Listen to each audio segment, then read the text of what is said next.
அருகே கருவாழக்கரையில் உள்ள ஸ்ரீ காமாட்சி அம்மன் ஆலயத்தில் தீமிதி திருவிழா வெகு விமர்சையாக நடைபெற்றது. இந்த திருவிழாவில் நூற்றுக்கணக்கான பக்தர்கள் தீமிதித்து நேர்த்திக்கடன் செலுத்தியதை ஆயிரக்கணக்கான பக்தர்கள் கண்டு தரிசனம் செய்தனர். மயிலாடுதுறை மாவட்டம் தரங்கம்பாடி தாலுகா கருவாழக்கரை கிராமத்தில் இந்து சமய அறநிலையத்துறைக்கு உட்பட்ட பல நூற்றாண்டுகள் பழமை வாய்ந்த பிரசித்தி பெற்ற ஸ்ரீ காமாட்சி அம்மன் ஆலயம் உள்ளது. இந்த ஆலயத்தில் ஆயிரக்கணக்கான குடும்பங்களின் குலதெய்வமாக விளங்கும் ஸ்ரீ காமாட்சி அம்மன் ஆலயத்தின் தீமிதி திருவிழா வெகு விமர்சையாக நடைபெற்றது.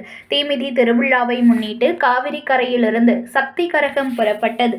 மேலத்தாள வாத்தியங்கள் முழங்க காப்பு கட்டி விரதமிருந்த பக்தர்கள் சக்தி கரகத்துடன் வீதி உலாவாக ஆலயம் வந்தடைந்தனர். ஆலயம் முன்பு அமைக்கப்பட்டிருந்த தீக்குழியில் சக்தி கரகம் இறங்கியது. தொடர்ந்து நூற்றுக்கணக்கான பக்தர்கள் தீமிதித்து தங்கள் நேர்த்திக்கடனை செலுத்தினர். இதனைத் தொடர்ந்து ஸ்ரீ காமாட்சி அம்மனுக்கு மகா தீபாராதனை செய்யப்பட்டு இரவு அம்மன் புஷ்ப பல்லக்கில் வீதி உலா காட்சி நடைபெற்றது. இந்த தீமிதி திருவிழாவில் ஆயிரக்கணக்கான பக்தர்கள் கலந்து கொண்டு தரிசனம் செய்தனர். செய்திகளை உடனுக்குடன் தெரிந்து கொள்ள லைக் பண்ணுங்க, ஷேர் பண்ணுங்க, சப்ஸ்கிரைப் பண்ணுங்க, மறக்காம கமெண்ட் பண்ணுங்க.